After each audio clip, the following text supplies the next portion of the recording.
디모데후서 1장 9절에서부터 18절까지입니다. 우리가 하나님의 자녀가 된 것은 하나님의 부름이 있었기 때문입니다.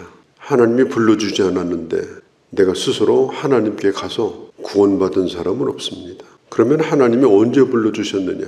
그 날짜를 거슬러 올라가서 도착해 보면 그곳이 바로 창세전입니다. 주님은 창세전에 우리를 하나님의 자녀로 예정하시고 예정하신 나를 위해서 이 땅에 오셨고, 그리고 나를 구원하시려고 내게 복음을 들려주셨고, 나를 구원하시려고 그 복음이 믿어지게 하셨고, 그 복음이 믿어지니 하나님을 아바 아버지라 부르게 되었고, 그리고 한 번만 부르는 것이 아니라 이제는 지속적으로 하나님을 아버지로 부르며 믿게 하시고, 언제까지? 주님이 오실 때까지. 내가 예수를 믿기로 결단한 것이 먼저냐? 하나님의 부르심이 먼저냐? 성경은 언제나 말합니다. 하나님의 부르심이 먼저고 그 다음에 내가 결단한 것이다. 그러면 하나님의 그 부르심은 무엇이냐? 그것은 은혜로 부르신 것입니다. 내 행위로 된 것이 아니고 은혜대로 하심이라. 구원은 하나님의 은혜입니다. 영접하는 자, 곧 그 이름을 믿는 자는 구원을 받는데 그것이 내 결심이나 내 혈통에서 난 것이 아니라 하나님의 은혜다. 그렇게 말하고 있습니다.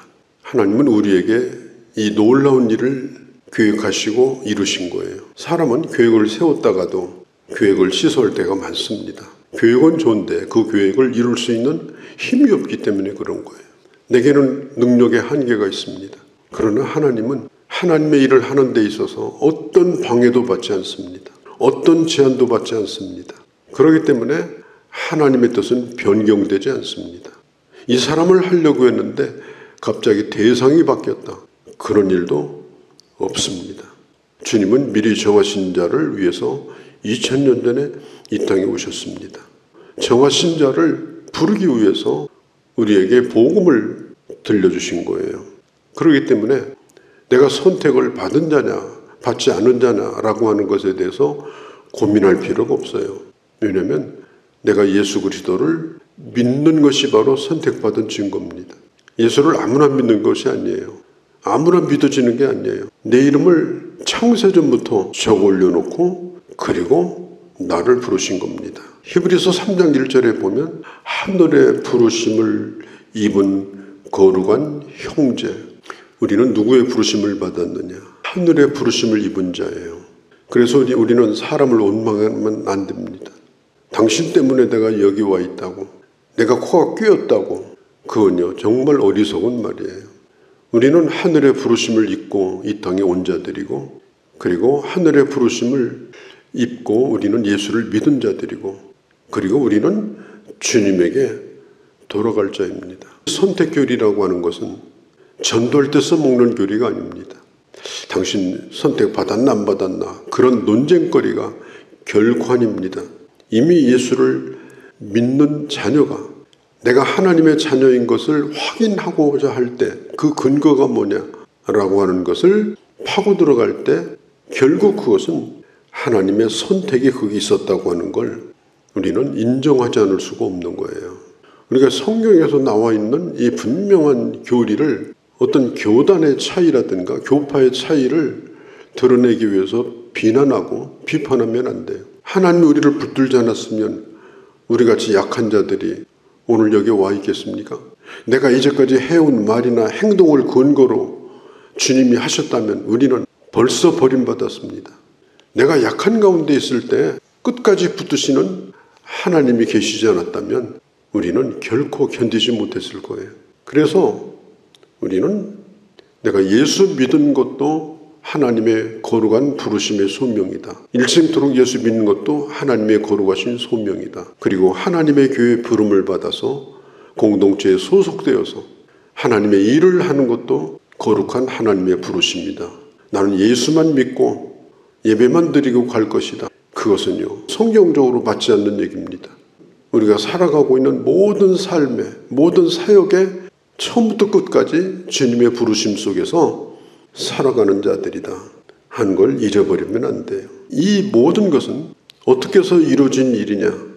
예수 그리스도께서 나타나심으로 이루어진 일이다. 구약시대에는 나타나지 않았어요. 그림자만 보였어요. 그래서 피의 제사를 통해서, 절기를 통해서 앞으로 그리스도가 올 거라고 하는 걸 계속 그림자로 보여준 거예요. 아직은 나타날 때가 아닙니다. 그런데 예수 그리스도께서 이 땅에 나타나셨습니다. 이 나타났다라고 하는 이 말은 이제는 실체가 보였다는 것입니다. 그게 뭐예요?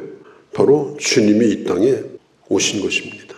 주님이 오셔서 우리의 죄를 위해서 십자가 달려 죽으시고, 그리고 썩지 아니하시고 부활하시고 복음을 우리에게 드러내신 거예요.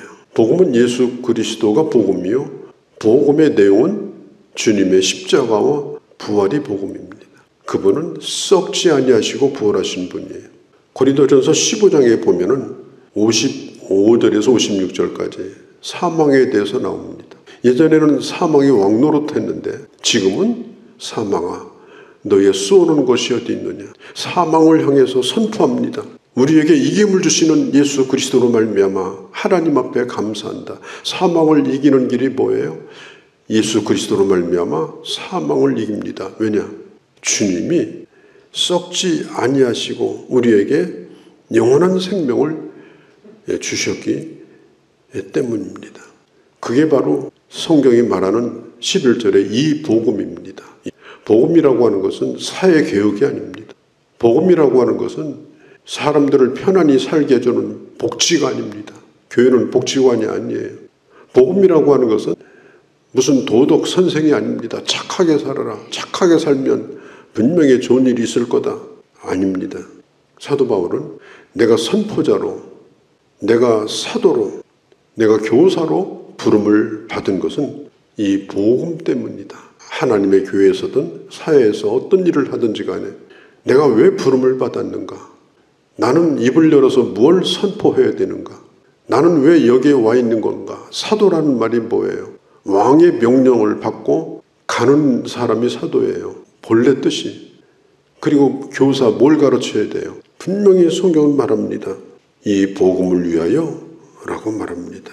뿐만 아니라 바울은 내가 갇힌 것도 내가 죄가 많아서 갇힌 것이 아니다. 죄수 나빠서 갇힌 것이 아니다. 이 복음으로 말미암아 나는 고난을 받고 있기 때문에 결코 부끄러워하지 않는다. 복음을 위해서 내가 당하는 일은, 복음을 위해서 가난하든지 부유하든지 존귀에 처하든지 비천에 처하든지 그것이 복음을 위한 일이었다면 어떤 경우에도 부끄러운 일은 아닙니다. 뿐만 아니라 사도 바울은 디모데에게 이런 말을 합니다. 하나님의 말씀을 네가 나에게 들었는데 이 말씀은 네가 끝까지 지켜야 될, 본받아야 될 본질이다. 중요한 원리다. 항상 예수 믿으면서 이 복음의 본질에 대해서 이걸 잃어버리면 안 됩니다. 예수 그리스도 안에 있는 믿음과 사랑 안에서 바른 말을 본받아 지키고, 이게 하루아침에 되는 게 아니에요. 몸에 익을 때까지, 안 되면 될 때까지 그렇게 해야 됩니다. 자, 12절로 거슬러 올라가서 저는 디모데후서 1장 12절을 굉장히 좋아합니다. 이로 말미암아 또 이 고난을 받되 부끄러워하지 아니함은, 내가 왜 부끄러워하지 아니하느냐? 내가 믿는 하나님을 내가 알고 또한 내가 믿고 의지한 것을 그날까지 주님은 반드시 지켜주시기 때문이다. 내가 의탁한 것, 내가 주님에게 바라고 있는 것, 그것들이 그날까지 하나님이 나를 지켜주시고 이루어주신다. 복음을 위한 일이라면 결코 부끄러운 일이 아니다.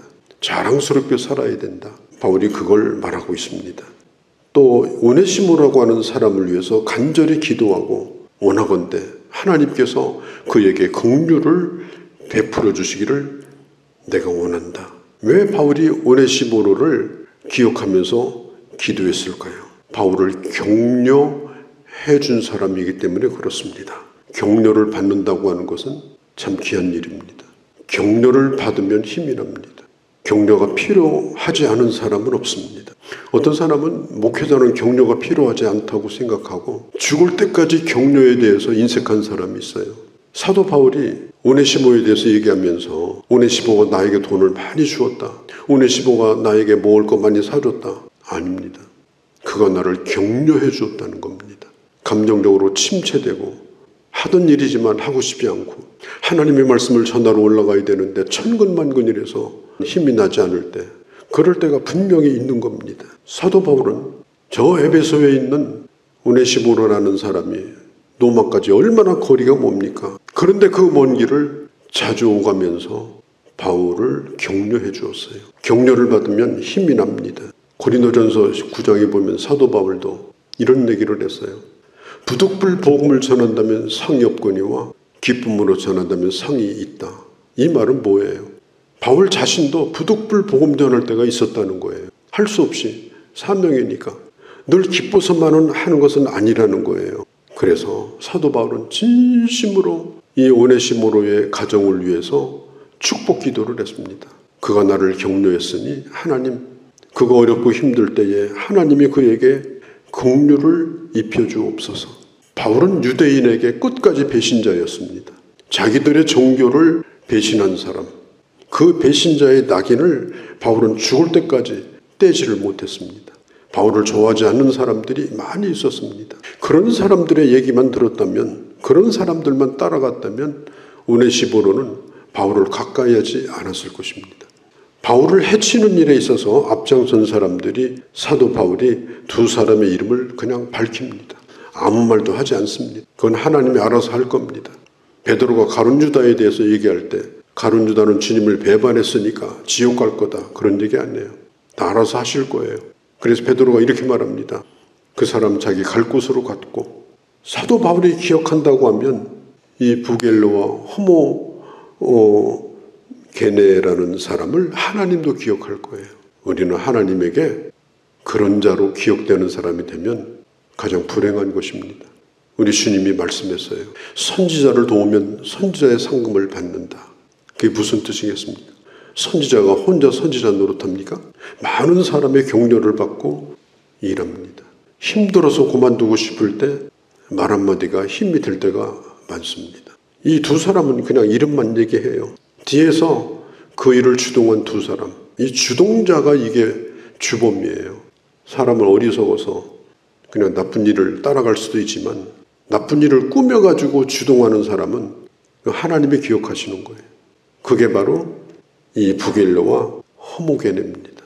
안타까운 일이죠. 그럼 오네시모로는 누구냐? 그는 나를 격려한 자다. 성경에 보니까 뭐라고 그래요? 그는 나를 부지런히 만났다. 힘내시라고, 용기를 가지라고. 여러분 그런 얘기를 해보셨습니까? 옆에서 교회 열심히 하는 사람에게 격려해 보셨습니까? 당신 하는 일이 가치가 있다고, 소중하다고, 당신 하는 일은 결코 작은 일이 아니라고 그런 얘기를 자주자주 해봤습니까? 그러면 많은 사람을 살릴 수 있고 많은 사람을 하나님의 사람으로 만들 수 있어요. 그 말 한마디만 가지고도 당신은 잘하는 일이라고, 고맙게 생각한다고, 우리 교회 귀한 인물이라고 그렇게 하는 사람, 그게 오네시모로예요. 이 사람의 이름을 누구도 몰랐어요. 바울만 알고 있었어요. 왜? 드러나지 않았기 때문에. 그래서 바울은 그 사람을 드러내는 겁니다. 그리고 말합니다. 하나님이 저에게 긍휼을 입혀주시기를 축복 기도하고 싶은 마음이 바울에게 있었습니다. 그 사람이 바로 행복한 사람이고 그 사람이 바로 잘 산 사람입니다. 거룩하신 우리 아버지, 주의 말씀을 들었습니다. 이 말씀을 마음에 깊이 새기고 하나님 앞에 설 때 잘했다고 칭찬받는 빛나는 이름으로 결코 부끄럽지 않게 설 수 있는 자로 저희들을 인도하시고, 혹시라도 잘못 살아온 것이 있다면 저희들 회개하고 돌이키며 이제라도 옳은 길 바른 길로 우리 남은 생애를 살아가는 그런 저희가 되게 하여 주옵소서. 또는 저들을 축복하여 주시옵소서. 우리 주 예수님의 이름으로 기도하옵나이다. 아멘.